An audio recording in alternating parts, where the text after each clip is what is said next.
From the 29th of July to the 3rd of August 2024, the Supreme Court is organizing a Special Lok Adalat. This is part of a series of activities which the Supreme Court is observing to commemorate the 75th year since the establishment of the Supreme Court. Most significantly, we are all as judges, as people dedicated to the institution of justice, concerned about the large backlog of cases.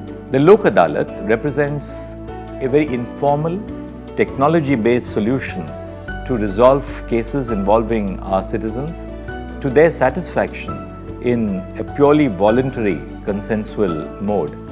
Therefore, on behalf of all my colleagues and the staff of the Supreme Court, I would appeal to all citizens who have cases before the Supreme Court, all lawyers, advocates on record, to take the advantage and benefit of this opportunity in an attempt to resolve their cases speedily in a manner which is acceptable to every contesting party.